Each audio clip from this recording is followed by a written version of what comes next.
बेटे भी पराये हो जाते हैं। आज एक छोटा सा लेख है जहाँ पारिवारिक परिस्थितियों को एक छोटे से लेख के माध्यम से बताना चाहूँगा कि समाज में हम मानते हैं कि बेटियां पराई हो जाती हैं, पर मैंने अक्सर देखा है कि बेटे भी पराये हो जाते हैं। उसको कुछ इस प्रकार लिखा है, वो आपके समक्ष प्रस्तुत कर रहा हूँ।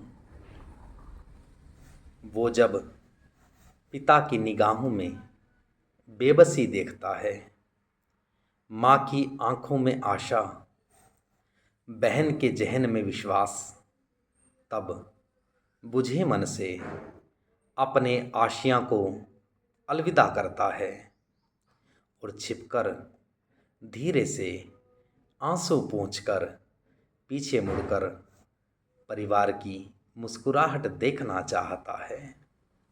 कौन कहता है कि बेटियां ही ब्याह कर पराई हो जाती हैं?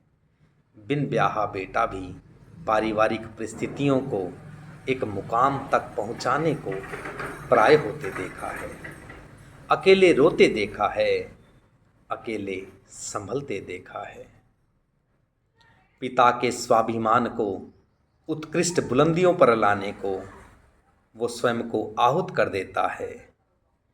बचपन की किलकारियाँ, बालकपन की मुस्कुराहट व जवानी की चहक को, सपनों को पहचान देने के उद्देश्य से कुर्बान कर जाता है।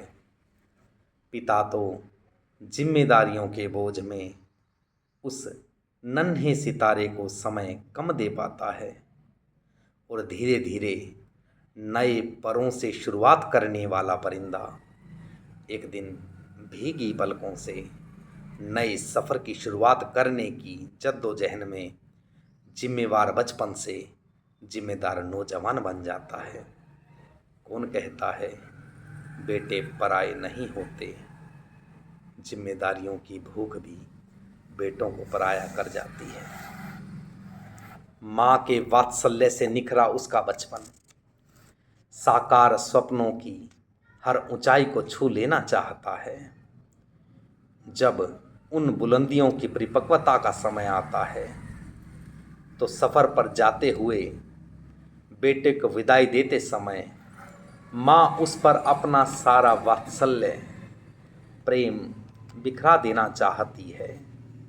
वो भाव विभोर मातृत्व रस से लबरेज मातृशक्ति बंद कमरे में अपने सारे अरमानों को आंसू संग बड़ी ही सफाई से पहुंचकर बेटे को यूं गले लगाकर विदा करना चाहती है कि कहीं बेटे का हौसला पस्त ना होने पाए, वो मातृत्व भावना में कमज़ोर ना होने पाए। जब माँ उस बेटे को खुद से अलग करती है, उस दिन भी बेटा अक्सर पराया हो जाता है। नए आयाम पाने को, नई पहचान पाने को, नई उड़ान पाने को। छोटी बहन का वो राज दुलारा, बड़ी बहन की आँखों का तारा, उनका एक अभिन्न अंग, एकमात्र सहारा, अपने परिवार को एक नई ऊंचाई देने को, बहनों के कल को रंगी पंख लगाने को, कलाई में सटी राखी का मान बढ़ाने को, उस भरे पूरे परिवार को छोड़कर जब चलता है तो कलेजा तो उसका भी भर आता है। पर पिता की लाचारी, माँ का त्याग, बहनों का प्यार और परिवार के उज्ज्वल कल के लिए एक कठोर मोम सा बन छोटी छोटी बातों पर पिघलने वाला वो भाई घर से विदाई लेता है। कौन कहता है कि बेटे पराये नहीं होते? खुशियों को घर तक सिमट कर लाने में अक्सर बेटे पराये हो जाते हैं। अक्सर बेटे पराये हो जाते हैं। धन्यवाद।